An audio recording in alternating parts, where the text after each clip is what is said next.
I'm Beverly Kirk with the Global Health Policy Center here at CSIS, and today I'm with Dr. Ann Peterson. She is a research professor at George Washington University and the Director of Public Health Programs at the Ponce School of Medicine and Health Sciences. And thank you so much for being with us to talk about the 50th anniversary of USAID. You used to work there, and there's a new book out chronicling USAID's story over the past 50 years. So let's begin with your collaborations going back to the 1980s with USAID in Kenya. Okay, thank you very much for being here. I actually am really excited. I think USAID has a story to tell about what they've done for many, many decades that many Americans haven't heard.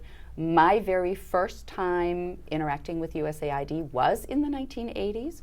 We were missionaries in Kenya, teaching barefoot doctors, community health workers, and we had a little tiny USAID $25,000 grant that helped us do our work in our training. I went back when I was at AID in the 2000s and saw that program, and it was still going. They were still training community health workers. They were still teaching villagers how to keep their babies healthy and safe.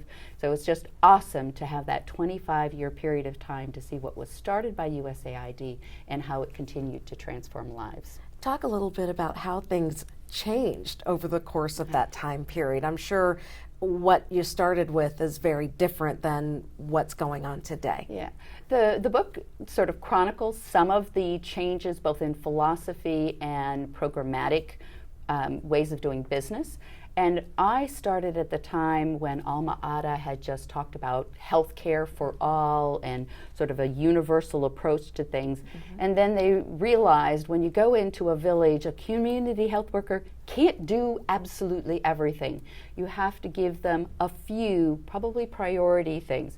So there, in the 80s, there was a shift from primary care doing everything to what they call selective primary care, so vaccinations, clean drinking water, and we were right at the transition of that.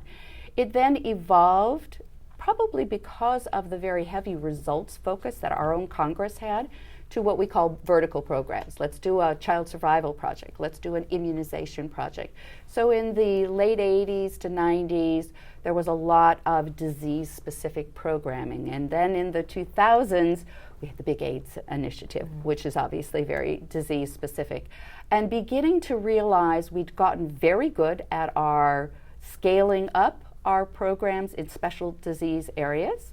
And now we needed everything to work together. The AIDS program was a good example of a very large initiative that if it grew and nothing else did, we could hurt our programs around maternal and child health and vaccinations. So it really brought again, that sort of universal, holistic way of doing business back. So there was that whole transition, starting general, becoming more specific, and all the way back again to a systems approach in the current sort of approaches. You mentioned maternal and child health, and I want to ask you about that because there have been some pretty significant accomplishments in that area. Could you talk about a couple? Oh, I'm so excited about the child and maternal health programs. When I lived in Kenya, 1 out of 4 children died before their 5th birthday in the area that I was working. Better in some places, worse in other places. I mean, that's just horrific to have a baby and know that you have a 1 in 4 chance of dying is terrible. So we did a lot of child health interventions, and they were really good. The vertical programs really did get results. By the time I got to USAID in 2001, it had been 16 million children were dying every year. It was down to around 11 million. That's an improvement of 5 million kids every year who no longer died because we were doing preventive. And during the course of my time there to now, we're down to just over 6 million.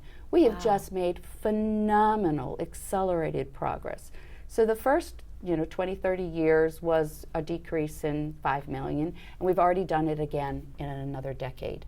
So the improvements have even sped up, and I think that it's a success story that most people don't know.